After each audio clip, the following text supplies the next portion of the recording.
voilà, de plus ou moins rejoindre la psychologie, parce que finalement, ce qu'ils font, c'est effectivement une branche de la psychologie qui s'intéresse aux intuitions. Et c'est très intéressant parce que les intuitions, bah, c'est un peu c'est une sorte d'heuristique vraiment très extrêmement automatique. Et c'est hyper intéressant à étudier parce qu'on a beaucoup d'idées fausses sur les intuitions des autres, notamment. C'est très intéressant de ce point de vue-là. Souvent, les intuitions sont beaucoup moins partagées que ce qu'on pense. Et bref, donc, non, la philosophie, enfin, quand il y a moyen de faire des expériences pour trancher des questions philosophiques, typiquement sur ce que sont les intuitions des autres, bah oui, la philosophie s'en empare, il n'y a pas de souci. Et il y a aussi un autre truc que la philosophie adore, c'est faire des expériences de pensée. Ça, c'est un truc particulier, on n'a pas parlé jusque-là, mais c'est vrai que c'est une autre forme d'expérience, les expériences de pensée. Ça, en philosophie, on aime beaucoup ça, mais pas qu'en philosophie, en sciences aussi. Hein, les expériences de pensée, c'est très important en physique. Je sais pas, la théorie de la relativité générale, elle naît tout entièrement d'une expérience de pensée où Einstein se dit, imaginons un ascenseur qui est soumis à aucune force gravitationnelle, tout à coup l'ascenseur se met à accélérer de façon continue vers le haut, et il imagine cette situation-là, il décrit tout ce qui se passe dans cette situation-là, et il arrive à la conclusion que finalement c'est indiscernable de la gravitation, des faits qui seraient liés à la gravitation. Il se dit, bah, en fait, et si c'était le même phénomène? Donc, voilà, sa théorie naît d'une expérience de pensée. Donc, il y a beaucoup d'expériences de pensée en physique qui sont liées à des situations qui sont tout à fait impossibles, mais qu'on peut décrire et à partir desquelles on peut tirer des conséquences. Et du coup, voilà, l'expérience de pensée aussi, c'est quelque chose de très intéressant. Et alors, les philosophes adorent les expériences de pensée pour plein de raisons différentes. Il y a plein d'usages des expériences de pensée, c'est assez compliqué, mais en tout cas, oui.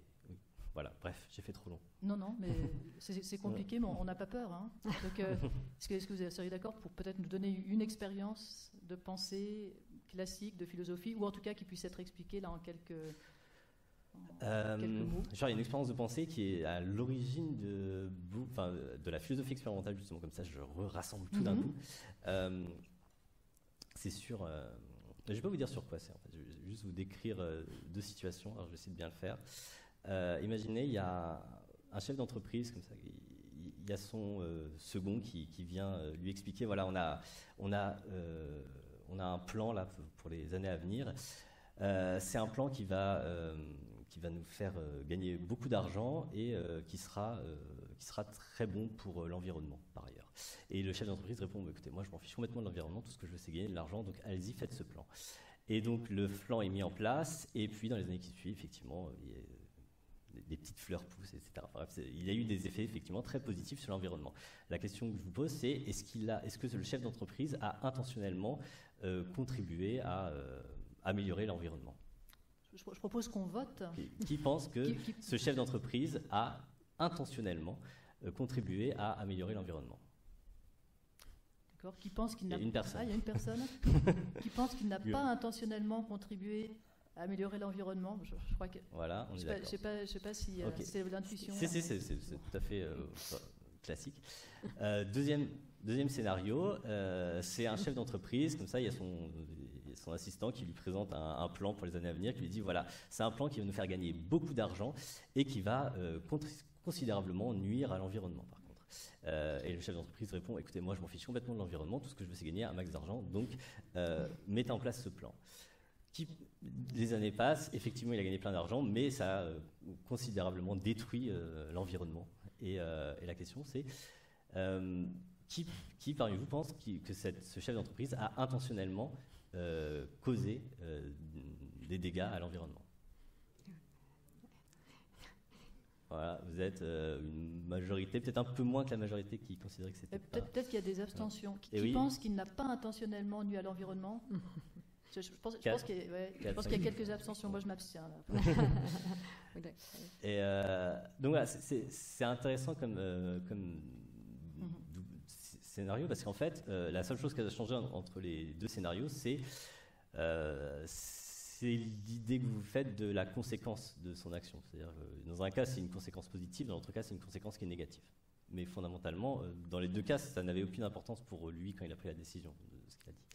Et pourquoi est-ce que le fait de faire, dans le concept d'action intentionnelle, c'est pas évident l'idée qu'il y ait que l'action, savoir si une action est intentionnelle, il ne faut pas seulement regarder dans la tête de la personne, il faut aussi savoir si la conséquence de cette action est généralement considérée comme bonne ou mauvaise. Ça paraît assez étrange comme truc, et c'est un effet qui est assez bizarre. C'est-à-dire qu'est-ce que veut dire intentionnel dans ce cas? Pourquoi est-ce qu'il y a cette composante morale qui est vraiment enracinée dans le concept, au point qu'on peut complètement changer l'attribution d'intention juste en faisant varier le caractère bon ou mauvais de la conséquence qui est considérée.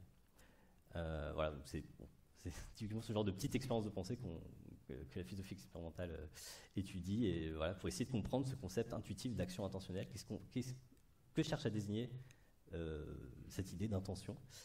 C'est assez compliqué, j'ai toute une littérature là-dessus, je ne connais pas trop le sujet de ça. J'ai juste cette expérience de pensée, elle est très classique parce qu'elle marche super bien, et c'est assez surprenant en fait, parce que quand on prend, les résultats sont très très naturels en fait. Je pense que je l'ai proposé plein de fois et j'obtiens toujours ces résultats-là, même si là je ne l'ai peut-être pas très bien présenté, mais bon, je pense que globalement ça marche. Et en fait, si on y réfléchit, c'est bizarre.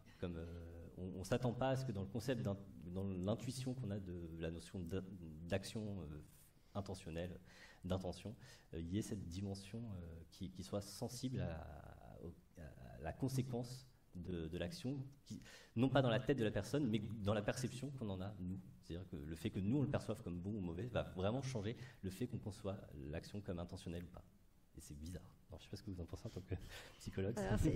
Ça rejoint effectivement en psychologie ce qu'on appelle l'erreur fondamentale d'attribution, qui consiste en fait à toujours interpréter le comportement des autres comme des intentions. Et donc, alors il y a un exemple classique, c'est si on reçoit un message, un email par exemple, qui dit quelque chose. Alors les emails, si on est pressé, il n'y a pas beaucoup de formules de politesse, c'est long à écrire. Et donc en fait, c'est relativement sec comme style. Et en fait, si on a l'impression que la personne est en colère, on va attribuer une intention, dire voilà comment elle me parle quand même, c'est un peu. Et donc les gens vont s'énerver en attribuant une intention dans le texte, et en fait, donc on peut faire facilement l'expérience en manipulant la situation préalable sur le fait de voir quelle était la situation avant que la personne envoie le message, et le même message peut être vu comme étant très coléreux, très agressif, ou alors complètement neutre. Et ça, je pense que ça rejoint un peu le fait d'attribuer des intentions. Aussi, même quand on n'a pas beaucoup d'indices, on a tendance à faire ça, à toujours attribuer des intentions à ce que font les gens autour de nous. Ça peut nous amener, effectivement, là c'est pareil, c'est là qu'un peu d'esprit critique sur soi-même est bien utile. Et aussi, ça peut nous amener à être relativement agressif envers quelqu'un qui se garait toujours en face de chez nous. On se dira quand même, il fait exprès de se garer en face de chez moi, ça doit être parce que j'ai, je ne sais pas, écrasé ses fleurs la dernière fois en me garant. Et en fait, on attribue quelque chose, et ça, on le fait de manière relativement automatique, et il faut presque se regarder, on va dire, soi-même, et se dire, non, peut-être que c'est pas ça. Alors, c'est pas tout à fait le même niveau, mais il y a l'idée qu'on a envie aussi d'attribuer des intentions. C'est parce qu'en fait, négatif. En fait, on a l'impression qu'on a plus envie d'attribuer l'intention aux actions, alors que le oui, c'est vrai que ça rejoint effectivement les conséquences négatives. Alors c'est pour aussi expliquer le monde, et puis c'est vrai que les actions négatives à notre égard, évidemment, c'est important qu'on les repère, parce que on a envie d'être bien. Donc c'est aussi, on a un biais d'attention vers tout ce qui est négatif, et ça, les médias l'ont bien compris. C'est-à-dire notre attention est bien plus éveillé lorsque on entend quelque chose de grave, de dangereux. Ça vient probablement de la survie humaine. Il fallait bien qu'on soit attentif à des choses négatives, et c'est aussi parce que c'est plus rare au final, tant mieux.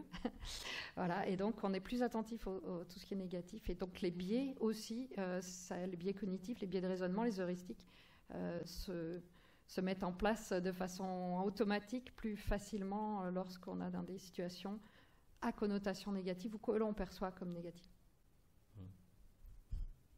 C'est intéressant aussi parce que l'expérience notamment que je présentais, et ce que vous disiez aussi sur le test, le fait juste de changer un petit paramètre, c'est que très souvent on fait ça. Et c'est pour ça que les expériences sont nécessaires, c'est qu'on cherche à faire varier juste un paramètre. C'est pour s'assurer que ce qui va causer la différence, c'est bien le paramètre qu'on va changer. Comme là, dans mes 2 scénarios, j'ai changé un mot, littéralement, j'ai changé un mot, j'ai dit que ça aurait des conséquences négatives sur l'environnement, au lieu d'avoir des conséquences positives. On sait que c'est ça qui va changer votre attribution d'intentionnalité. Donc, voilà.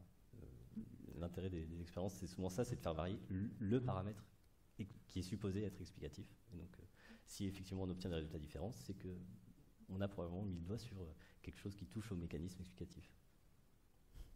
Ce qui est donc là réuni à nouveau expérience de pensée, expérience scientifique, on a cette même exigence d'essayer d'isoler le paramètre qui fait basculer. D'accord.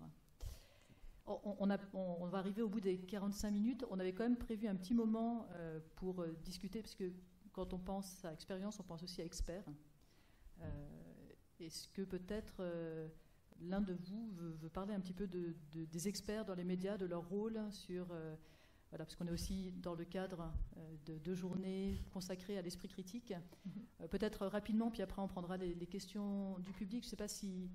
Mireille Bétrancourt, peut-être effectivement. Oui. Enfin, je vais commencer sur. Alors l'expertise, je viens aussi d'un champ qui s'appelle l'ergonomie, qui s'intéresse aussi aux situations de travail et à améliorer les situations de travail. Et donc, tout ça pour dire que dans l'ergonomie, l'expertise, ça réfère aussi à justement l'expérience de quelqu'un dans une activité professionnelle donnée. Donc, ça revient aussi à quelque chose qu'on fait régulièrement, plus des connaissances. Donc, l'expertise, c'est quelque chose qui est basé non seulement sur l'expérience individuelle, personnelle, subjective, et sur des connaissances en général avérées par des formations, des diplômes ou des qualifications formelles et informelles. Et donc, les experts qu'on peut entendre dans les médias ou autres sont des experts en général à double titre, justement à ce double titre de connaisseurs sur un domaine particulier et d'expérience personnelle sur ce domaine-là. Et donc, effectivement, c'est normal de faire confiance à ce que disent les experts, parce que justement, on peut se baser sur cette double caractéristiques de leur expertise pour que le fait que ce qu'ils nous disent sur un thème ou sur un phénomène donné soit basé sur des choses qui sont avérées non seulement à leur niveau individuel, mais également à un niveau plus large qui serait une communauté de connaissances dans ce domaine-là. Voilà, donc c'était, je sais pas si un peu plus. Voilà, c'est comme ça que je définirais, disons, l'expertise, sachant qu'effectivement après il peut y avoir des biais également, mais peut-être je vais laisser mon collègue en parler. Je sais pas. Alors moi, en tant que vulgarisateur, j'essaye toujours, même si je fais de la philosophie, on a parfois l'impression que la philosophie, c'est genre, on donne son avis, et voilà, chacun fait comme il veut. En réalité, moi, mon travail, je le prends vraiment comme si je vulgarisais n'importe quel autre domaine scientifique, c'est-à-dire que quand j'aborde une question, je regarde l'état de la connaissance dans la communauté des chercheurs en philosophie, l'état de l'art, et j'essaye de présenter l'état du débat sur cette question-là de façon aussi accessible que possible. Parfois, il y a des vidéos dans lesquelles je fais des choses un peu plus poussées, où j'oriente un peu plus ce que je présente, mais en règle générale, j'essaie de me dire il y a un état du débat, et j'essaie de faire en sorte qu'à la fin, les spectateurs connaissent cet état du débat, et j'ai l'impression que c'est ça, faire de la vulgarisation. Voilà. Et je pense aussi, souvent j'aime bien prendre l'exemple de l'effet de serre. J'imagine quelqu'un qui regarderait une vidéo de vulgarisation sur l'effet de serre et se poser la question, pourquoi est-ce qu'on regarde ça? Et genre, il y aurait une... Parce que c'est très bien, vous avez raison. Mais genre, est-ce que vous le faites en vous disant, si je ne comprends pas le phénomène, ou si tout à coup j'ai l'impression que ce n'est pas cohérent ce qui est présenté là dans la vidéo, je vais arrêter de croire en la réalité de l'effet de serre et son origine anthropique. Et je pense qu'en fait, l'idée que vous allez mettre en suspens la question de savoir si vous croyez ou non en l'origine anthropique du réchauffement climatique et en l'effet de serre et toutes ces choses-là, vous allez mettre en dépend de votre capacité à le comprendre vous-même. Je pense en fait c'est une erreur. c'est très intéressant de regarder des vidéos de vulgarisation sur ces questions-là. Mais en réalité, si la question c'est de savoir est-ce qu'il y a un réchauffement climatique d'origine anthropique et est-ce qu'il y a un effet de serre, etc. Finalement, cette question-là, pour être tranchée, elle dépend avant tout de questions de sociologie des sciences du type, en fait, est-ce qu'il y a une communauté de chercheurs qui s'intéresse à ces questions et est-ce qu'il y a un consensus dans cette communauté de chercheurs, et c'est fondamentalement ça qui vous permet de répondre à la question est-ce qu'il y a un effet de serre, est-ce qu'il y a un réchauffement climatique d'origine anthropique. Ce sont ces aspects-là de la question qui vous permettent de répondre à cette question.